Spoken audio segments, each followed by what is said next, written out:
बिस्मिल्लाहिर्रहमानिर्रहीम। अस्सलाम वालेकुम। आज की वीडियो में हम क़िबला अव्वल मस्जिद अक्सा से खाना काबा की तरफ तब्दीली का वाक़या बयान करेंगे और साथ साथ इस बात से भी पर्दा उठाएंगे कि अगर खाना काबा इब्राहीम अलैहिस्सलाम के दौर में मौजूद था तो फिर मस्जिद अक्सा को मुसलमानों का क़िबला क्यों बनाया। इब्रानी ज़ुबान में यरूशलम और अरबी ज़ुबान में अल-कुद्स के नाम से मारूफ तारीख़ी शहर बैतुल मक़दस, जिसके माना पाक घर हैं, उन शहरों में से एक है जिसे नौ इंसानी इज़्ज़त व एहतराम की निगाह से देखते हैं। इस शहर का ज़र्रा ज़र्रा मुक़द्दस है और अक्सर अम्बिया अलैहिस्सलाम की यादगारें यहाँ मिलती है। हज़रत दाऊद अलैहिस्सलाम, हज़रत सुलेमान अलैहिस्सलाम और कई दूसरे अम्बिया यहाँ मदफून हैं। ये दुनिया का वो वाहिद शहर है जिसे यहूदी, मसीही और मुसलमान तीनों मुक़द्दस मानते हैं। यहूदियों का अक़ीदा है कि ये वो जगह है जहाँ से कायनात की तख्लीक हुई। यहीं पर हज़रत इब्राहीम अलैहिस्सलाम ने अपने बेटे की कुर्बानी की तैयारी की थी। यहाँ पर मौजूद मगरिबी दीवार यहूदियों की अहम मजहबी यादगार है, जिसे दीवार गिरिया भी कहा जाता है, जो हज़रत सुलेमान अलैहिस्सलाम की तामीर करदा हैकल सुलेमानी का एक दीवार का कुछ बचा हुआ हिस्सा है।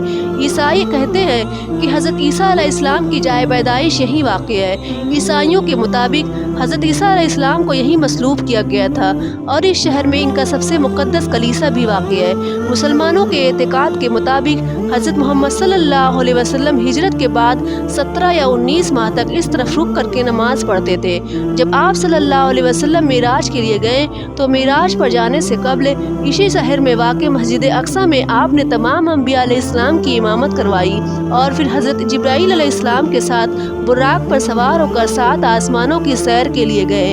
यही वजह है कि मुसलमान और मसीही बहुत अरसा तक इस शहर पर कब्जा करने के लिए बरसरे पैकार रहे। माहिरीन आफार कदीमा के मुताबिक 7000 साल कब्ल भी बैतुल मक़दस में इंसानी आबादी मौजूद थी। इस तरह यह दुनिया के कदीम तरीन शहरों में से एक है। 1000 कब्ल मसीह हज़रत दाऊद अलैहिस्सलाम ने यह शहर फतह करके उन्हें दारुल हुकूमत बनाया था। उन्होंने 33 साल तक इस शहर पर हुकूमत की। हज़रत दाऊद अलैहिस्सलाम की वफ़ात के बाद उनके बेटे हज़रत सुलेमान अलैहिस्सलाम ने बैतुल मक़दस में एक मायबत तामीर करवाया, जिसे हैकल सुलेमानी कहा जाता है। हैकल सुलेमानी में ताबूत सकीना रखा गया। ताबूत सकीना एक संदूक का नाम है और इस संदूक में हज़रत मूसा अलैहिस्सलाम का असा, उनकी जूतियाँ, हज़रत हारून अलैहिस्सलाम का इमामा, हज़रत सुलेमान अलैहिस्सलाम की अंगूठी, तौरात की तख्तियों के चंद टुकड़े, कुछ मनोसलवा और अम्बिया अलैहिस्सलाम की दीगर निशानियाँ मौजूद थी। तफसीर बुरहान में मरवी है, आप सल्लल्लाहु अलैहि वसल्लम मक्का में क़याम पजीर रहे तो उनको बैतुल मक़दस की तरफ मुँह करके नमाज कायम करने का हुक्म था। तो आप नमाज के वक्त काबा को बैतुल मक़दस और अपने दरमियान रखते थे ताकि दोनों की तरफ मुँह हो जाए, और जब यह सूरत मैसर ना आ सकती थी तो बैतुल मक़दस की तरफ मुँह किया करते थे और 13 साल की मक्का की ज़िंदगी में यही तर्ज़ अमल रहा। फिर जब हिजरत करके मदीना तशरीफ़ ले गए तो 17 या 19 माह तक बैतुल मक़दस की तरफ मुँह करके नमाज पढ़ी, और जब रसूल खुदा सल्लल्लाहु अलैहि वसल्लम यहूदियों को इस्लाम की दावत देते तो वो इतराज़ करते कि अगर हमारा दीन बातिल है तो हमारे किबला की तरफ मुँह करके नमाज क्यों पढ़ते हैं, बस जब किबला हमारा दुरुस्त है तो बाकी दीन हमारा क्यों कर गलत है। और जब अल्लाह के हुक्म से तहवील किबला का हुक्म हुआ और बैतुल मक़दस के बजाय काबा की तरफ मुँह करके नमाज पढ़ने का हुक्म हुआ तो एतराज़ इस तरह करने लगे कि अगर कबीला तुम्हारा पहला ठीक था तो दूसरा किबला गलत है, तो दूसरा किबला गलत है। आप ठीक को छोड़कर गलत का रास्ता क्यों ले रहे हैं, और अगर अल्लाह के नज़दीक दूसरा किबला ठीक है तो उस वक्त तक आप इस गलत किबला के यानी बैतुल मक़दस की तरफ नमाज क्यों पढ़ते रहे। अल्लाह ताला इस एतराज़ात को उनकी बेवकूफ़ी से ताबीर फरमाया और उसका जवाब इस तरह जिक्र फरमाया कि मशरिक़ व मगरिब सब अल्लाह के लिए हैं और वो जिस तरफ इबादत करने का हुक्म दे उसमें कोई कबाहत नहीं, और उसके हुक्म की अताअत करना ही सीधा रास्ता है। बैतुल मक़दस या काबा में से किसी को कोई ज़ाती खुसूसियत हासिल नहीं है जिसके बिना पर किबला सिर्फ वही हो सकता है, बल्कि किबला करार पाने के लिए जगह की तक़द्दुस के साथ साथ अल्लाह का फ़ैसला भी मायार है, क्योंकि किबला उसके हुक्म से बनता है। पैगम्बर मोहम्मद सल्लल्लाहु अलैहि वसल्लम ने भी यहूदियों के इल्ज़ाम का इस तरह से जवाब दिया। आपने फरमाया कि अल्लाह ताला ने तुमको हफ्ते के दिन मछली के शिकार से मना फरमाया था और बाकी अय्याम में तुम्हारे लिए जायज़ करार दिया था। अगर मछली का शिकार जायज़ था तो हफ्ते के दिन को मना क्यों किया, और नाजायज़ था तो बाकी अय्याम में जायज़ क्यों रखा गया? उन्होंने कहा कि दोनों हुक्म जायज़ और काबे मसलहत खुदाबंदी थे। बस आपने फरमाया तहवील किबला की भी यही सूरत है कि अपने वक्त में वो भी सही था और अब ये भी सही है और मसलहत खुदा के ताबे है। इसके बाद दीगर शकूक के जवाब देकर आपने फरमाया, ऐ अल्लाह के बंदो, तुम बीमार की हैसियत से हो और अल्लाह तबीब की हैसियत से है। तुम्हें शिफायाबी की ज़रूरत है, खाक तबीब इलाज के लिए जो भी तरीका अख्तियार करे, और बीमार की शिफायाबी हमेशा तबीब की मंशा के मुताबिक इलाज करने से होती है, ना कि मरीज़ की राय से। बस अल्लाह के हुक्म को तस्लीम करो, उसमें ही फ़ायदा है। इन एतराज़ात के अलावा मुसलमानों को वरगलाने और गुमराह करने के लिए यहूदियों ने मुसलमानों के दिलों में ये शकूक पैदा करना शुरू कर दिए कि तुम्हारी गुज़िश्ता नमाज़ें सब ज़ाय हो गई क्योंकि वो किबला तुम्हारा दुरुस्त न था।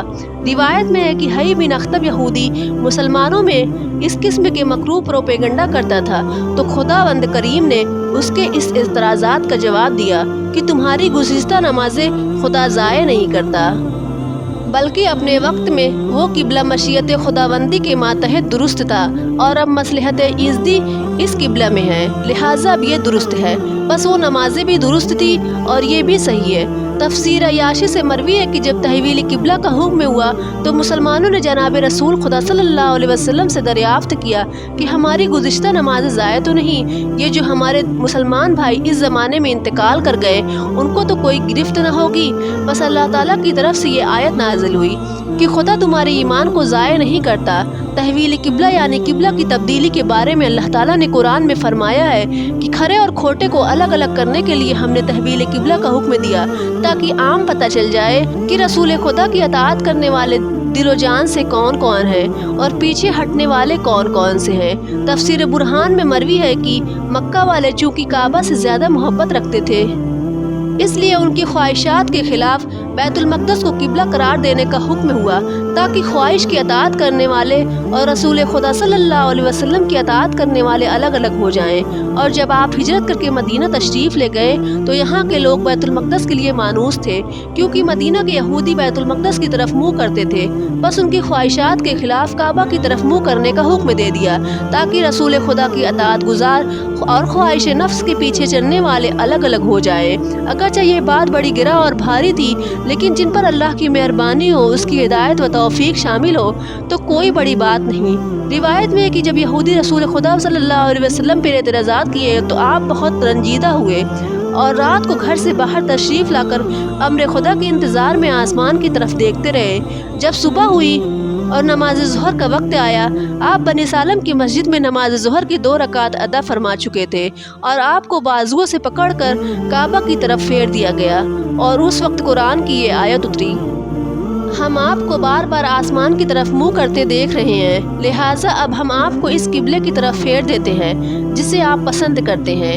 अब आप अपना रुख मस्जिदुल हराम की तरफ करें और तुम लोग जहाँ कहीं भी हो उस तरफ रुख करो। और अहले किताब इस बात से बखूबी वाकिफ़ हैं कि ये उनके रब की तरफ से हक पर मबनी फ़ैसला है और जो कुछ वो कर रहे हैं अल्लाह इससे गाफिल नहीं है। इस मस्जिद को जिसमें किबला की तब्दीली का हुक्म नाजिल हुआ उस मस्जिद को मस्जिद किबलतैन कहते हैं, जिसके माने हैं 2 किबलों वाली, चूँकि इसके अंदर रसूल खुदा सल्लल्लाहु अलैहि वसल्लम ने एक ही नमाज को 2 किबलों की तरफ अदा फरमाया था।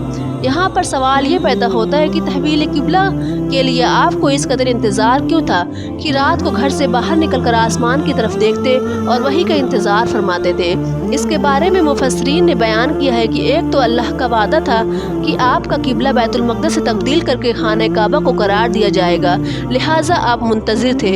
इब्न अब्बास रज़ियल्लाहु अन्हु से मरवी है कि खाने काबा हज़रत इब्राहीम अलैहिस्सलाम और आपके दीगर तहरीन का किबला था, इसलिए आप सल्लल्लाहु अलैहि वसल्लम को उससे मोहब्बत थी और ख्वाहिश थी कि हमारा किबला भी वही हो। اس کے ساتھ ساتھ یہودی کی تانہ زنی بھی حد سے بڑھ چکی تھی، اور چونکہ عرب کے لوگوں کو کعبہ سے انس تھا، اس لیے کعبہ کے قبلہ ہونے کی خواہش آپ کے دل میں تھی تاکہ عرب قومیں زیادہ سے زیادہ دین اسلام میں داخل ہو سکے۔ علماء یہودی و نصارہ کو اس بات کا علم تھا کہ قبلہ کی تبدیلی کا حکم اللہ کی جانب سے ہے، لیکن اس کے باوجود پھر بھی اعتراض کرتے تھے۔ علامہ طبرسی رحمۃ اللہ علیہ نے فرمایا کہ ان کو اس لیے معلوم تھا کہ انبیاء کرام کی بشارت بھی تھی کہ آنے والے نبی کی صفات فلاں فلاں ہوں گی، اور ان صفات میں سے ایک یہ بھی ہوگی کہ وہ تو قبلوں کی طرف نماز پڑھے گا، لیکن دراصل یہودیوں کی ہٹ درمی غلط فہمی پر نہیں بلکہ بغض و انا پر مبنی تھی۔ اس لیے انہوں نے رسول خدا صلی اللہ علیہ وسلم کی دعوت اسلام کو نہ صرف ہمیشہ ٹھکرایا بلکہ ہمیشہ کسی نہ کسی بات پر اعتراض کرتے تھے۔ اللہ تعالیٰ نے اپنے حبیب کو اس بارے میں یوں وحی کی کہ وہ جلن میں اس حد تک پہنچ گئے ہیں کہ حق بات کو قبول کرتے ہی نہیں۔ ان کے اعتراضات حق کی تلاش کے لیے نہیں بلکہ حسد و جلن ہے۔ اگر آپ دلائل کے ڈھیر لگا دے تب بھی وہ ماننے والے نہیں۔ نہ اب آپ کو ان کے قبلہ کی طرف منہ کرنے کی اجازت ہے، کیونکہ پہلا حکم منسوخ ہو چکا ہے، اور اہل کتاب اب آپ کے قبلہ کو تو کیا مانیں گے جبکہ ان کے اپنے درمیان بھی قبلہ میں اختلاف ہے، وہ بھی ایک دوسرے کی قبلہ کی طرف نہیں جھکتے۔ نصارہ مشرق کی طرف منہ کرتے تھے جس طرف حضرت عیسیٰ علیہ السلام کی جائے ولادت تھی، اور یہودی بیت المقدس کی طرف منہ کیا کرتے تھے۔ آج کی ویڈیو میں بس اتنا ہی، ملتے ہیں اب اگلی ویڈیو میں، تب تک کے لیے دیجیے اجازت، دعاؤں میں یاد رکھیے گا۔ اللہ حافظ۔